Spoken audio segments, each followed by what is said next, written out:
The mouth is one of the smallest parts of the body, yet it holds one of the greatest powers known to man. Every word that comes out of your mouth has weight. It can lift someone up, or it can crush them down. Think about it. Nations have gone to war over words.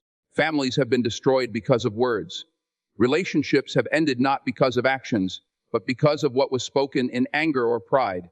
Your mouth is a tool, but if you don't control it, it becomes a weapon. You see, once words are spoken, you can't pull them back.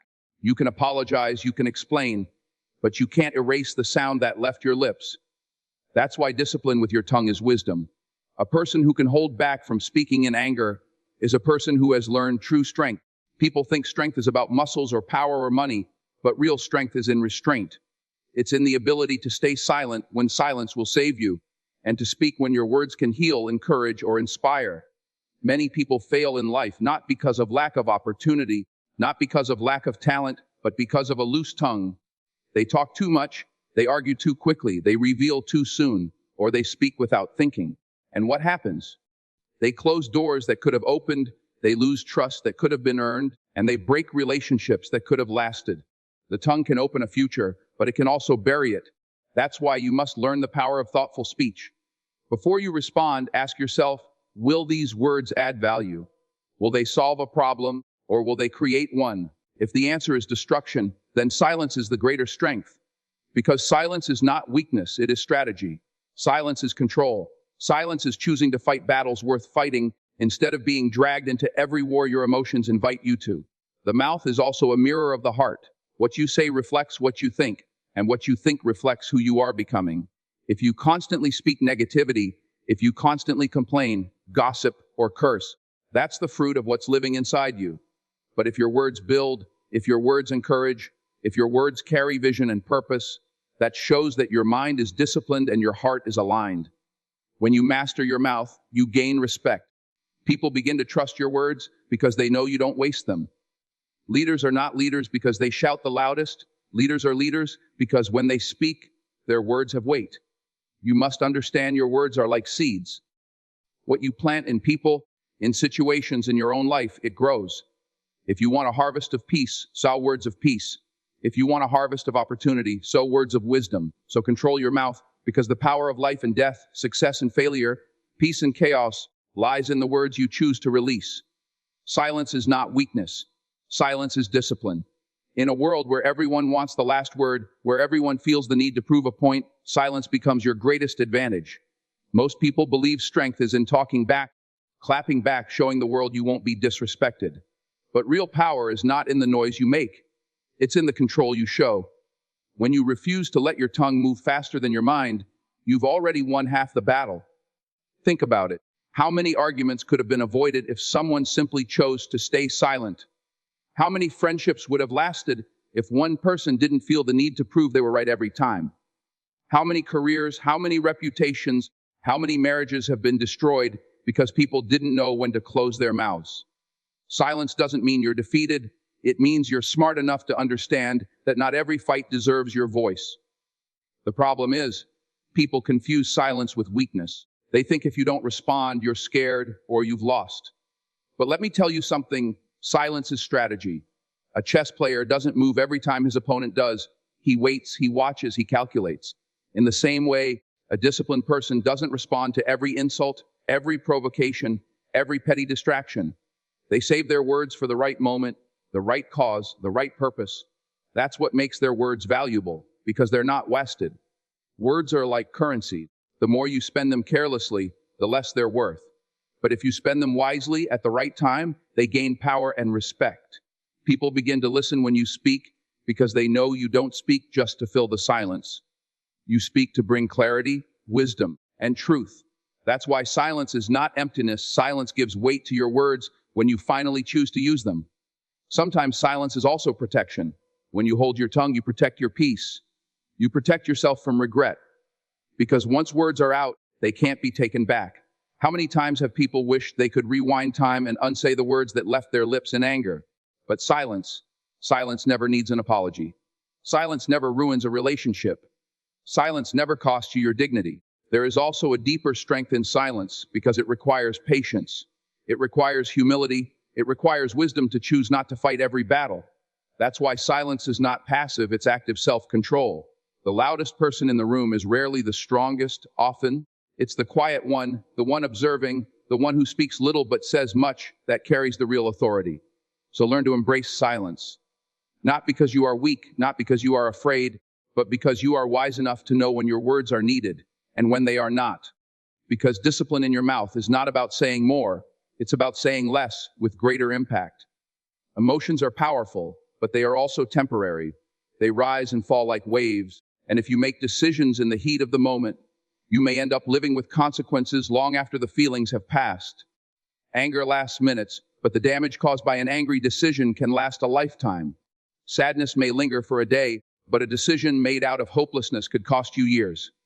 Excitement can blind you in a second, but an impulsive choice made in that rush can chain you to regret for decades. That's why wisdom demands that you never allow a temporary mood to dictate a permanent decision. Look at history, look at life. How many people have destroyed opportunities because they couldn't control their emotions? Someone loses their temper at work and speaks disrespectfully to their boss. That moment of anger may have felt justified, but the cost is a career, a reputation, maybe even a future. Or consider relationships, words said in frustration, actions taken out of jealousy, choices made out of impatience. They all seem small in the moment, but they leave scars that time can't easily erase. The truth is, your mood is not a reliable guide. Feelings lie. One day you feel like giving up, and the next day, after a good night's sleep, you feel unstoppable again. One moment you feel like you hate someone, the next moment you realize you were just hurt, not hateful. One day you're on top of the world, ready to say yes to everything, and the next day you're exhausted, wishing you had slowed down. That's why maturity is not about denying emotions, but about mastering them. You don't ignore how you feel, but you refuse to let those feelings make decisions for you. A wise person learns to pause, to wait, to let the storm of emotions settle before they decide. Because once the storm clears, you can see the situation for what it truly is. Think about the pilot who flies through turbulence. He doesn't panic. He doesn't push buttons recklessly because of fear. He stays steady, calm, controlled, because he knows turbulence will pass. In the same way, your moods will pass, but the choices you make while you're in them will remain. This is why emotional discipline is critical for success. Great leaders don't make choices when they're angry, scared, or overly excited. They wait until clarity returns. They understand that temporary feelings should never have permanent authority. Your future is too important to hand over to your moods. So the next time you're tempted to make a big decision while you're angry, tired, sad, or overjoyed, remember this: emotions are visitors, not masters. Let them come, let them go, but don't give them the keys to your destiny. Self-control is mastery. It's one thing to conquer others, but it's an entirely different level of greatness to conquer yourself. The hardest battles you will ever fight are not against people, not against circumstances, but against your own impulses, your own reactions, your own emotions. When anger rises inside you, when fear whispers in your ear, when pride pushes you to prove yourself, how you respond in those moments determines your true strength. Think about it. Anybody can lose their temper. Anybody can slam a door, raise their voice, or throw a punch. That doesn't take power. It takes weakness. But to stay calm in the middle of chaos, to remain steady when life is shaking you, that's real power. That's what separates leaders from followers, professionals from amateurs, the strong from the fragile. Because when you master your emotions, you don't just control yourself, you influence everything around you. Imagine walking into a storm and still standing tall. That's what self-control looks like. Life will throw disappointments, betrayals, and unexpected challenges your way. People will test your patience, push your buttons, and try to drag you into their storms. But when you refuse to react, when you choose composure over chaos, you not only protect your peace, you protect your progress. You keep yourself moving forward instead of being pulled backwards by distractions. Control is not about pretending you don't feel anything. It's about acknowledging the feeling, but not letting the feeling be the driver of your decisions. Fear may show up, but courage says, you don't get to take the wheel. Anger may knock on the door, but wisdom says, you don't get to make the choices. Frustration may rise, but discipline says, sit down, I'm still in control. That's mastery. Every great achiever you can think of mastered themselves before they mastered their craft. Athletes don't just train their bodies, they train their minds to stay disciplined under pressure. Leaders don't just manage teams, they manage their own emotions in crisis. Even in everyday life, Success comes to those who refuse to let their moods, their anger, or their impulses dictate their actions. When you stay calm under pressure, people trust you. They look to you for guidance because stability attracts confidence. When you lose control, people lose faith in you. They stop believing you can handle responsibility. That's why mastering yourself is not optional, it's essential. The truth is, storms will come, emotions will rise, pressure will test you. But if you learn to control yourself, no storm can destroy you, no failure can define you, and no enemy can defeat you. Because the person who rules their own spirit is stronger than the one who rules a city. That's the kind of mastery that builds unshakable success. Discipline over desire. That is the foundation of financial freedom. Money is one of the greatest tests of character because it reveals whether you are ruled by discipline or by impulse. Most people fail not because they don't earn, but because they don't control what they earn. They let desire lead the way, chasing the latest trends, spending to impress others, buying things they don't need just to keep up appearances. But when you live like that, money slips through your fingers like water, and you are left with nothing but regret. The truth is, money respects discipline. It respects order. If you cannot manage a little, you will never manage a lot. You don't need $1 million to learn financial wisdom. You need wisdom with the $100 you already have. Because if you're careless with 100, you'll be reckless with 1,000,000. It's not about how much you make, it's about how well you manage what you make. Desire is dangerous when it goes unchecked. Desire says, buy it now even if you don't need it. Desire says, spend to show people your worth. Desire pushes you to look rich instead of becoming rich. But discipline says, wait, save, invest, grow. Discipline doesn't chase approval, it chases progress. Discipline understands that every dollar spent today without thought is a dollar you steal from your future self. Look around and you'll see people living paycheck to paycheck, not because they don't make enough, but because they lack discipline. They confuse wants with needs, pleasure with purpose. They sacrifice long-term stability for short-term satisfaction. That's the trap of desire. It feels good in the moment, but it robs you in the end. Discipline is the opposite. It may feel difficult in the moment, but it rewards you in the future. You see, money is not just about numbers. It's about habits. If your habits are careless, your finances will reflect it. But if your habits are disciplined, saving first, budgeting wisely, investing consistently, your finances will eventually grow no matter how small you start. Wealth is not built in one day, it's built in daily discipline. And here's the truth, the goal is not to look rich, the goal is to be free.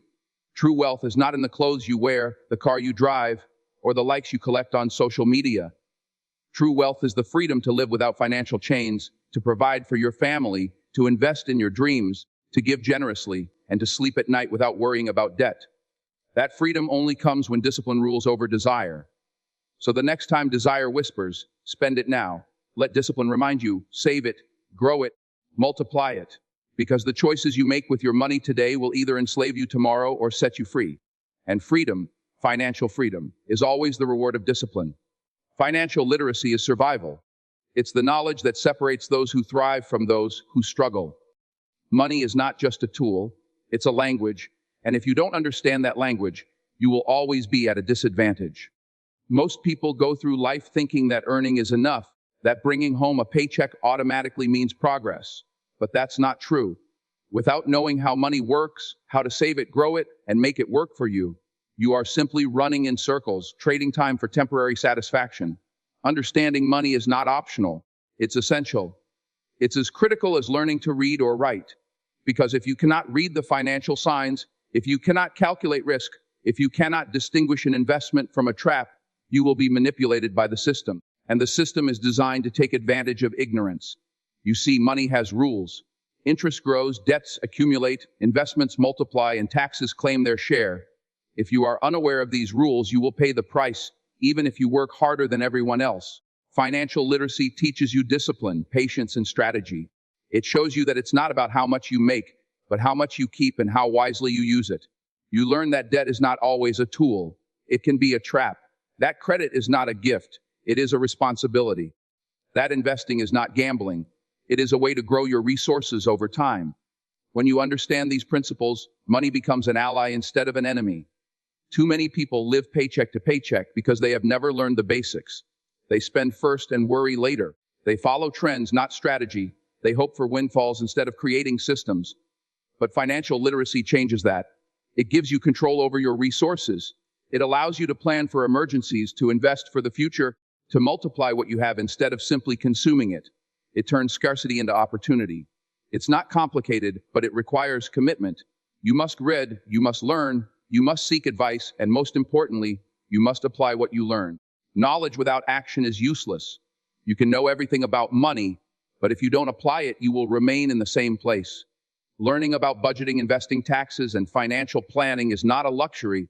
It is a survival skill. It ensures you can feed your family, provide for your future, and protect yourself against unexpected setbacks. The reality is this: the world doesn't wait for the unprepared. Crises happen, jobs are lost, economies fluctuate, emergencies appear, and if you haven't taken the time to understand money, you will suffer unnecessarily. But if you educate yourself, if you take control of your finances, you gain freedom, security, and peace of mind. Financial literacy is not just knowledge, it is power. It is protection, it is survival. Your mind is the command center of your life. Every thought you entertain, every belief you hold, every image you allow to live in your imagination shapes the reality you walk into. Most people underestimate this power. They focus on circumstances, blaming situations, blaming people, blaming luck, instead of understanding that the first battlefield is always inside their own head. What you think becomes what you do becomes what you achieve, and what you achieve becomes the life you lead. Think about it. If you constantly feed your mind with doubt, fear, and negativity, you are planting seeds of failure. Every worry, every pessimistic thought, every self-limiting belief grows roots inside you, shaping your decisions, your actions, and ultimately your destiny. On the other hand, if you feed your mind with discipline, vision, and possibility, you create an environment where success can grow. You become alert to opportunities, resilient in adversity, and creative in problem solving. Your thoughts are like architects. They design the building of your life, whether you realize it or not. Most people fail to realize that the mind is not neutral. It is either working for you or against you. If you don't consciously direct your thoughts, external influences will. Media, peer pressure, toxic relationships, and daily stress can fill your mind with ideas that don't serve you. And if your mind is filled with garbage, your actions will reflect garbage, and your results will reflect garbage. That's why protecting your mental space is critical. Just as you wouldn't let a thief wander through your home, you cannot let negativity wander through your mind unchecked. Discipline of the mind is a skill that separates ordinary people from extraordinary achievers. It's about choosing what you allow to occupy your attention, controlling the inner dialogue, and challenging every thought that undermines your potential. It's about replacing fear with faith, doubt with confidence, and limitation with vision. When you learn to govern your thoughts, you can navigate challenges with clarity and make decisions with confidence, because your mind is working with you, not against you. Your mind is also your most valuable asset, and yet it is often neglected. People spend countless hours training their bodies, building their resumes, and earning money, but few invest the same energy in developing the power of their mind. Read, reflect, meditate, visualize, and challenge your assumptions. Feed your mind with knowledge, wisdom, and ideas that inspire growth. Guard it from distractions, toxic thoughts, and unnecessary noise. The quality of your thoughts will directly determine the quality of your life. Ultimately, your thoughts are the invisible architects of your future. Every achievement, every success, every dream begins first in the mind. If you control your thoughts, you control your actions. If you control your actions, you control your results. And if you control your results, you control your life. The mind is your most powerful tool. Use it wisely, protect it fiercely, and cultivate it intentionally. Protecting your peace is not a luxury, it is a necessity. Life will constantly test you. People will try to provoke you, situations will try to frustrate you, and circumstances will try to steal your calm. The noise of the world is relentless. Negative news, toxic relationships, criticism, jealousy, and distractions, all vying for space in your mind and heart. If you do not guard your peace, you will be tossed around like a boat in a storm, controlled by every external force that crosses your path. True strength is knowing that no matter what happens around you, your inner calm cannot be taken. Peace is not the absence of problems, it is the presence of control. It is the ability to navigate life without allowing every small disturbance to determine your emotional state. When you protect your peace, you gain clarity. You can see situations for what they really are instead of letting fear, anger, or stress cloud your judgment. You can make decisions from a position of strength, not from reaction or impulse. And when you act from calm, people notice. They trust you. They follow you. They feel the stability you carry and gravitate toward it. Many people give away their peace freely. They allow gossip, conflict, and negativity to enter their minds and hearts as if it were their job to fix the world or to react to everyone's actions. But the truth is, peace is personal. It is your responsibility. No one can truly take it from you unless you hand it over. Learning to set boundaries, saying no when necessary, walking away from toxic environments, and refusing to engage in unnecessary battles is essential to maintaining peace. Protecting your peace requires courage, because it often means standing alone, standing firm, and refusing to be drawn into chaos. Your peace also fuels productivity, creativity, and resilience. When your mind is cluttered with unnecessary drama or conflict, it cannot focus on the things that matter most. But when your inner world is calm, you can think clearly, act decisively, and pursue your goals without distraction. Peace is a resource. It allows you to respond with wisdom, act with patience, and persevere through challenges without being broken by them. Remember, protecting your peace does not mean avoiding responsibility or ignoring problems. It means choosing carefully what deserves your energy, your attention, and your emotional investment. It means not letting external forces dictate your internal state.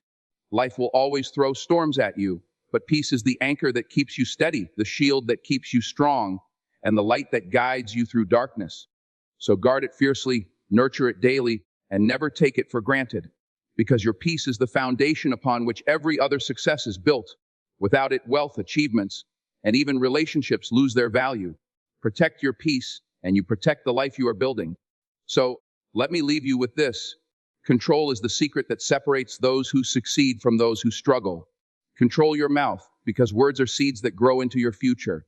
Control your mood, because emotions may rise, but they should never steer your life. Control your money, because discipline over desire builds freedom, and knowledge over finances builds survival. Control your mind, because your thoughts are the architects of your destiny. And above all, protect your peace, because nothing else matters if your inner calm is lost. Life will test you. Life will challenge you. People will push, situations will provoke, and storms will come. But if you have mastered these four, your mouth, your mood, your money, and your mind, and if you guard your peace, no storm can sink you, no failure can define you, and no obstacle can stop you. Success is not about luck. It's not about talent. It's about mastery. Mastery over yourself. Remember, greatness begins within. It begins in the quiet moments when you choose restraint over reaction, wisdom over impulse, discipline over desire, and peace over chaos. Master these principles and you will not just survive, you will thrive. You will not just exist, you will lead. You will not just dream, you will achieve. Your destiny is in your hands. Control it. Guard it. Protect it. And watch how the world begins to bow to the power that lives inside of you.